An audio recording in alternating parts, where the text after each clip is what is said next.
Killed all those people because you were going to eat them? You don't do that. Bitch. You just want to start calling somebody Gumby. Back to your knees. Listener discretion is advised. Possibly offensive conversations.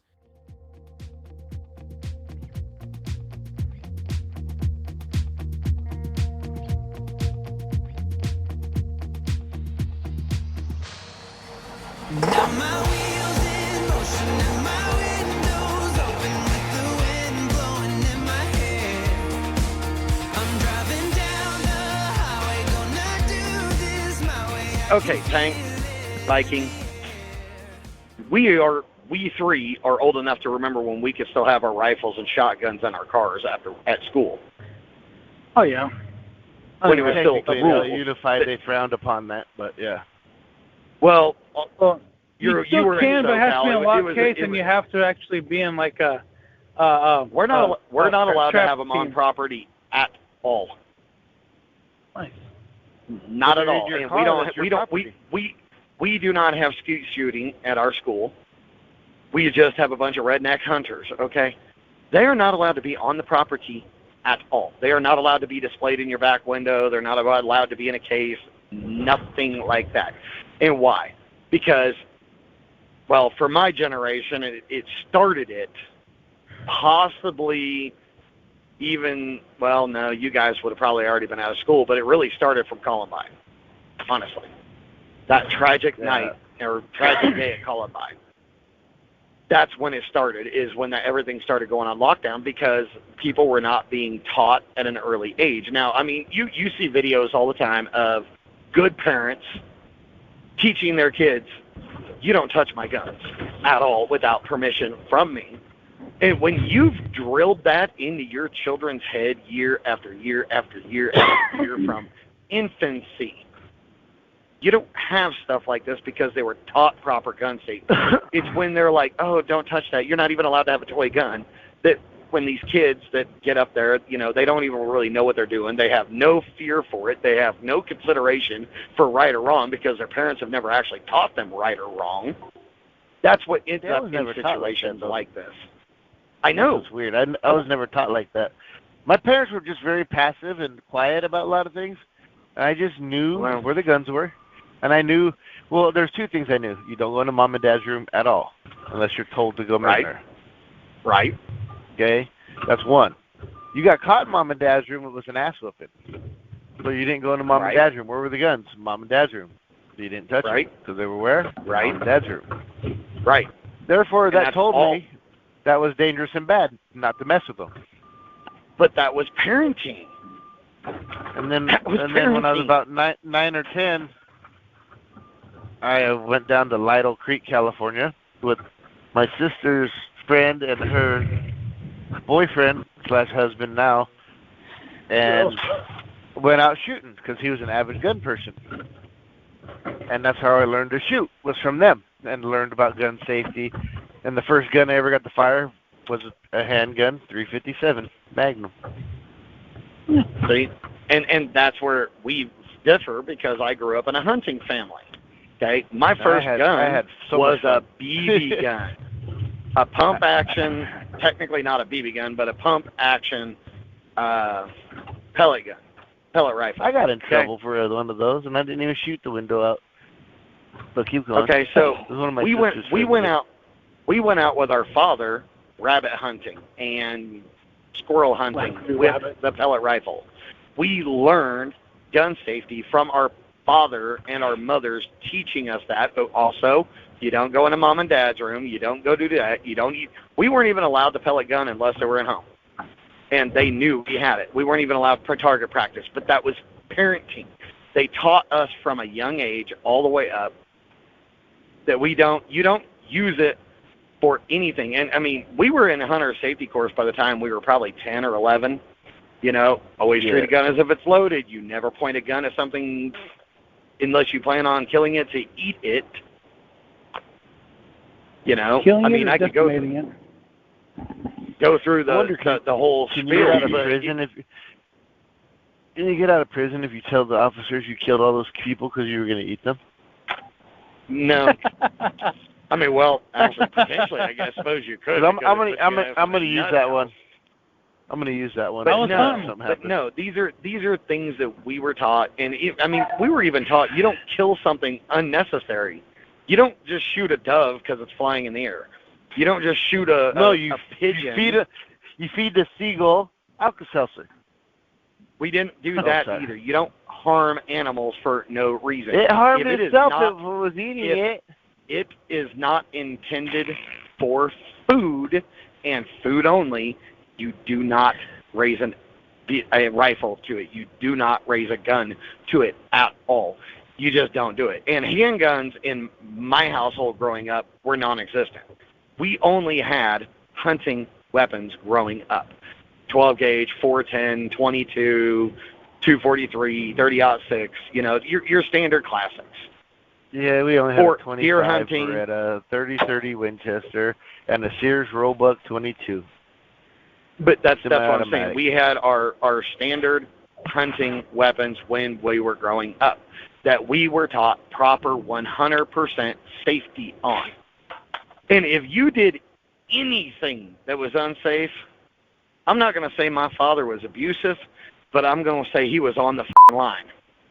Because you're lucky if you ever got to touch that gun again, if you did something unsafe, and you're lucky if you'd be able to walk the next day to school. Because you don't do that. You don't do that. He would already taught you from a young age, you don't do that. But that's also gun safety, training, years and years and years of reinforcing. Okay, so, let's even get away from that topic. I almost made the dumbest mistake of my life at about 17, okay? At that time frame, I should say. I've been married twice since then, so I've made lots of stupider choices since then. Dumb choices, but yep. I went to go to work, even though I didn't have to go to work. I wanted to go hang out with my friends. Standard. I remember this. Hey, Mom, I'm going to work. And I go to work. My mom shows up to Sonic, where I was working, talking about the hot wings, chicken strips, tells the clerk inside to tell me that they better be good, and she ratted me out to my mother. The manager knew that I was parking the truck there and had my back, but the car hopper snitched me out to my mom. So my mom and dad come back and steal my truck. I'm out with my buddies, my first drink ever. At 16, 17, just stupid. Okay? I had a big-ass drink, a slippery nipple given to a friend of a friend of a friend that I couldn't even begin to tell you the name of the person. That was well over 20 years ago. And I get back to work from my friend. He drove me back to work so I could drive home. Drunk. Not realizing I'm drunk, but drunk. And my truck's gone. My parents stole my truck. So my buddy takes me home. I'm doing the walk of shame into the house. I see all the lights burning. I know they're up, and I know I'm toast. Because I lied about going to work. I wasn't even worried about the drinking thing. I lied about going to work. I knew I was going to be in trouble. Well, I walked through the door. Mom's in my face. I spoke. She smelt the alcohol. Mom says she smacked me in the head, but I think Dad came off the couch with a go-go gadget fist and punched me from across the room, bounced my head off the door, and I hit the ground. You want to act like an adult, you're going to get treated like an adult, kind of the household we grew up in. And I don't remember anything other than looking up and seeing tweet birds until my parents were done yelling at me and telling me to go to bed. Well, I went to bed. It was probably 11 midnight. My dad comes in there at 6 o'clock in the morning banging trash cans like it's the damn army and making as much noise as possible, waking me up to go cut wood because I got to go cut wood the next day. So my job, obviously, at that time frame was to drag the limbs away and stack the truck. My dad was so tough on me because of my poor choice that I learned a lesson that I have never forgotten. I have never one time tried to get back behind the wheel. I will not even have a sip of beer and get behind the wheel of a vehicle now. I won't do it at all because of that one hard lesson that I was taught. One lesson.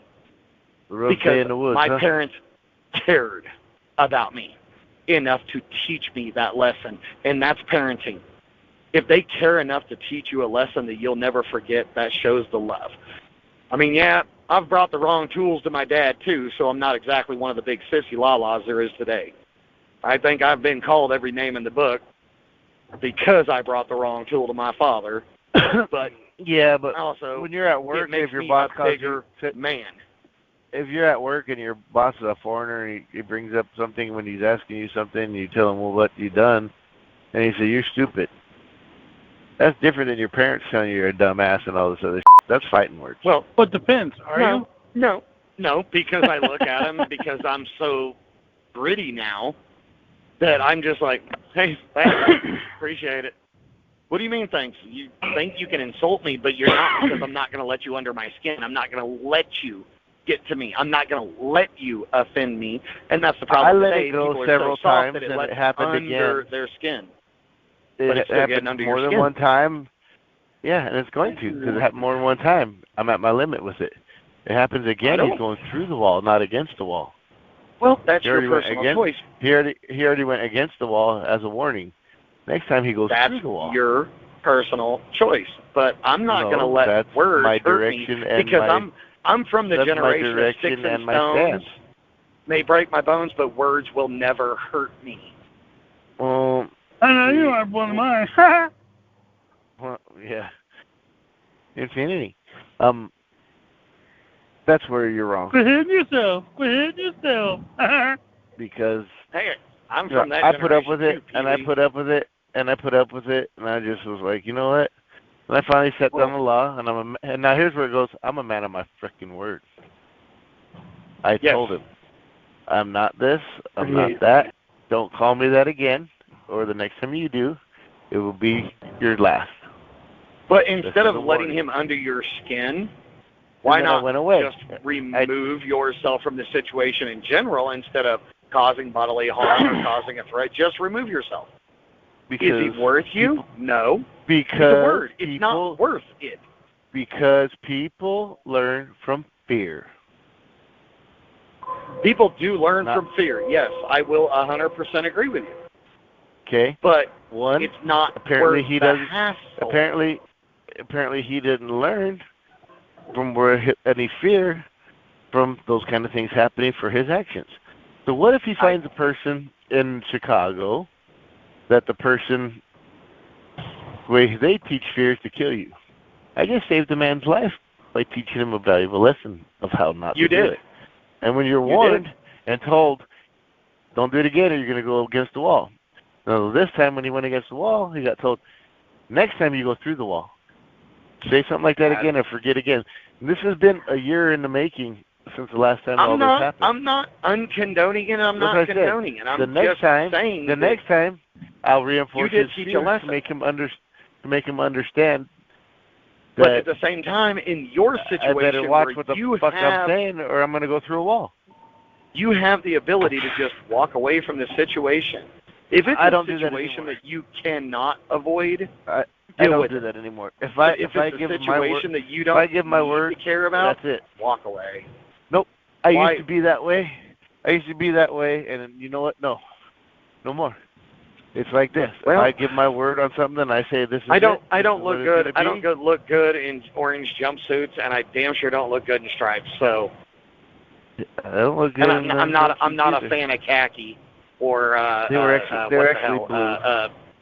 I was gonna say some of them are khaki these days, but I don't look good in denim either. So I'm not gonna go to jail for it. Because he was told. He was told. He was warned. And this is what's going to happen if he does that. That makes me react with violence, unless it's not violence. Have to.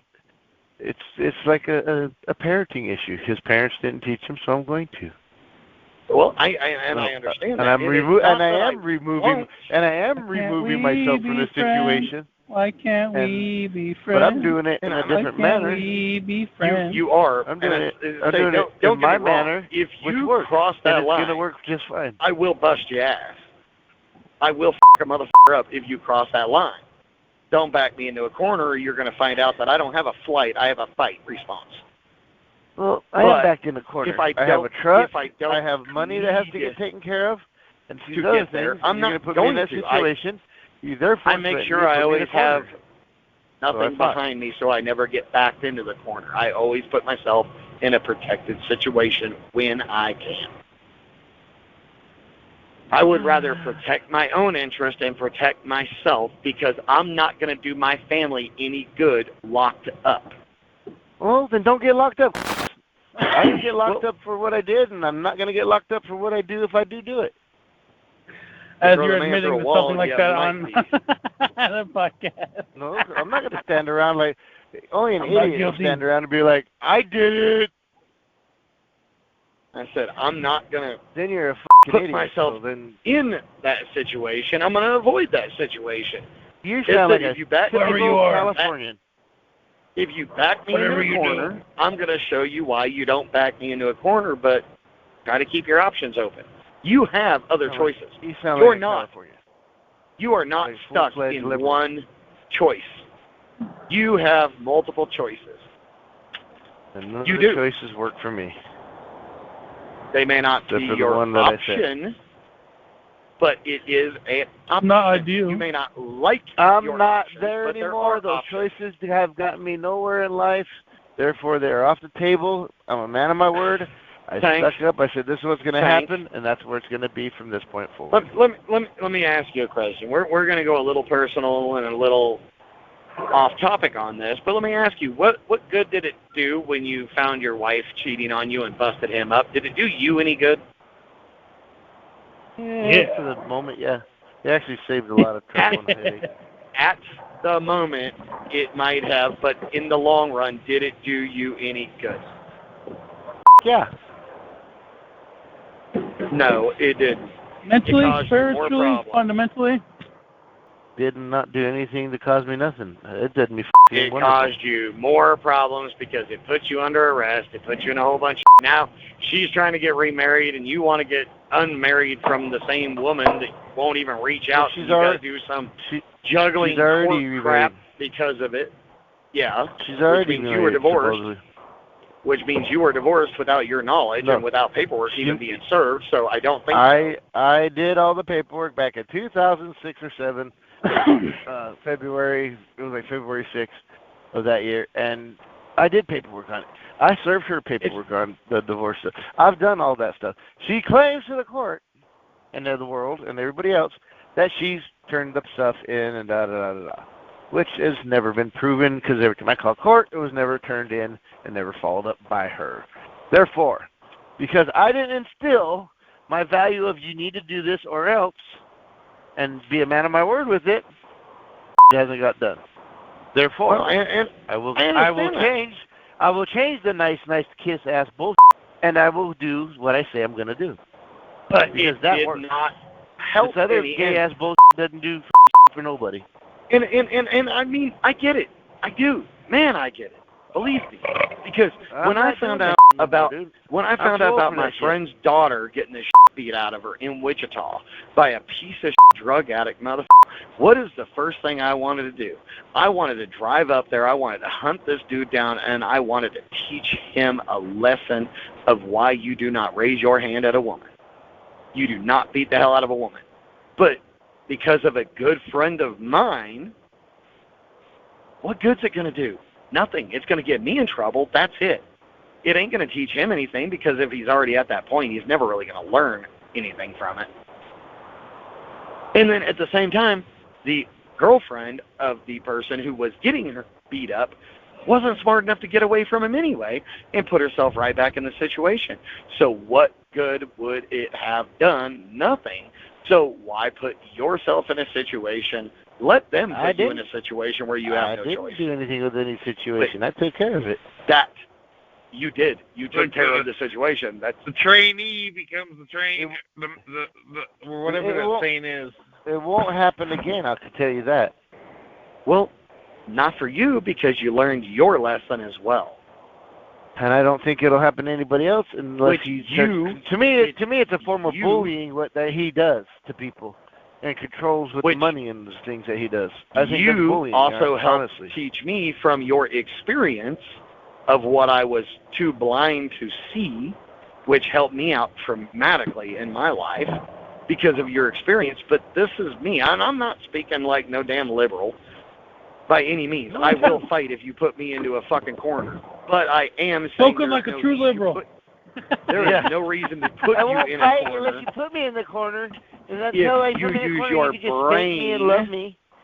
Stop it. Use your brain to keep you out of the corner instead of backing you in where you have no brain. choice. Me Grimlock.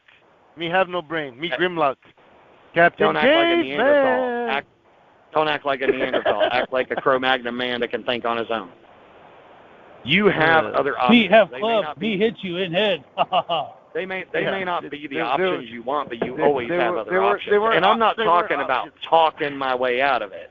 That's the liberal way of talking your way out of it. I'm talking, you physically back me into a corner, I'm going to put my way out. And I'm going to fight my way out like hell, and I ain't going to stop. I saw it when it happened. No point. I asked it to not happen again. He actually laughed. That's probably what set me off. He pulled the trigger, and he went up against the wall. And I told him because he laughed and thought it was funny. Yes, I get it, because you were triggered like a real liberal. No, like a real fucking mean motherfucker does what he says and says what he does. Period. No. He laughed, he triggered you, you reacted. And it's all it was. It was a reaction to a prescribed response. No, he laughed because he thought... He's smarter than the dumbass. That was his way. Smarter. It was his way of laughing. It's like... That was his way. Because he thought he could control you, so you had to show your point that he cannot control you. He was bullying, so I had to show him what happens to a bully. That's what I did. That's what happens to bullies. Real boy. Right? But you're not in that situation right now. Where you already Yeah, you are. You sound like you're being a pretty good bully right now to him, so I think he is. Yeah. No, I'm not bullying him. I'm not backing him into a corner. Mean. I'm not beating him. You're bullying him with your words. I'm saying today's society, that is the thing. Ways that are better to do things than using. I'm gonna be like Donald was to Adam today if you don't stop. Now that I already told you earlier. If they want to fight, let them have a gentleman's fight. You said make sure they ain't got no shivs and pat them down. Let them go at it. Let them go at it. If they've got that big of a problem, let them have a gentleman's fight.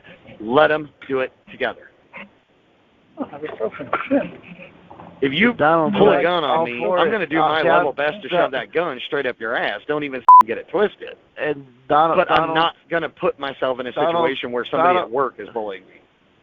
Donald was like, because he said the B word or no, you're a bitch, and then Donald had already asked him in previous conversations, hey, lay back on the bitch word with me. It's kind of a trigger. I don't like that, And then instead of being like a gentleman or a respectable, decent person, Adam was like, ha, ha, ha, bitch.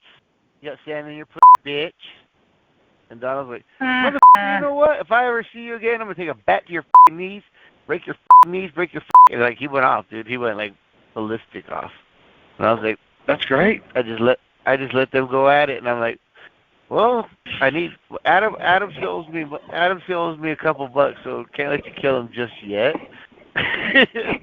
So until he's done paying me back, he's got a little protection. You know what I mean? Like, I'm not going to do that to the guy. But I won't help you hurt him, but I'm not going to allow you to not hurt him if you deem necessary. I will referee the situation. And that's exactly what I said. Pat them down, let them go at it in a gentleman style. If they want to actually put the dukes up and fight gentleman style, let them knock themselves out. But I'm talking about whole rock on the other ground situations. Or a brick, let them have them. You know what I mean? No weapons, hand and feet only. In a fight, there is no such thing as a fair fight. I'm well aware of your California attitude toward a fight. I did get raised by a California woman. I mean, you pick up the biggest bluntest object you can and knock the other motherfucker. If I'm wearing boots and we're getting ready, if I'm going to wear boots and we're getting ready to have a fight because of my martial arts background, I'm going to take the boots off because I'm going to use the boots as a weapon. I understand that's a California thing, but a gentleman's fight, you both live to tell the tale. Oh, they'll live to tell the tale. They just have less teeth than they started off when they started before the tale. If they're fighting like they should be, they'll be missing teeth anyway without using weapons. No, not really. You just want to start calling somebody Gumby. Exactly. Well, Adam already Gumby.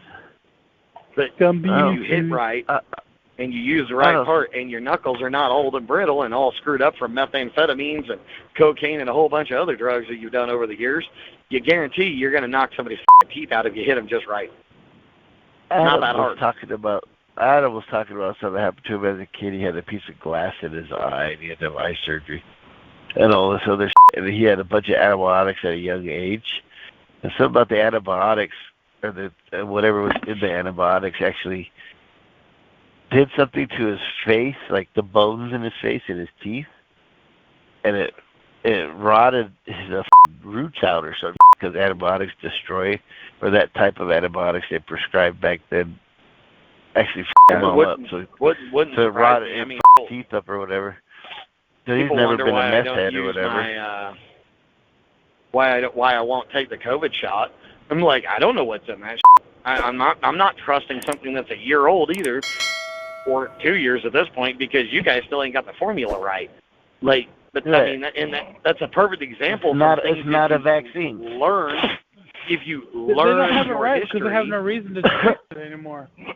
Well, that's what I'm saying. If you learn your history, you will learn things like old medicines that were new at the time were not always good for you and had long-term consequences later on. So I'm not taking anything until I see the long-term consequences and until it's an actual vaccine. I don't care how much they change the wording. Unless it stops the spread or cures it, it is not a freaking vaccine. Or prevents it. Or prevents it, yes. But, yeah, it's a shot. Well, here's what I'm seeing. Correct me if I'm wrong, but a lot of people are having walking pneumonia now out of nowhere. You are correct. And I think 9 out of 10 of them have had that shot vaccine thing. Well, Naughty Nurse out of Wichita. Yeah. She has had the vaccine, so-called vaccine, and just got COVID again. She's already had it once and just got it again, even with the shots. Where I've never had a shot and I've never had it at all. I've had a flu or a bug of some kind where I had fever, and vomit, and all that. But I had RSV earlier this year, but I never got COVID. I was even tested, as they shoved that little squeegee thing up my nose into my brain. Rachel Summers' vagina? I want some RSV. No. Oh, some kind of respiratory virus. My co-driver at the time happily shared from her grandkids. That's just another one of those new words for same old stuff. Yeah, basically the common cold, yeah. It knocked me down for a couple of days, and I was back up, ready to rock and roll. No big deal. Yeah. But it's still just a cold. Remember to like and subscribe.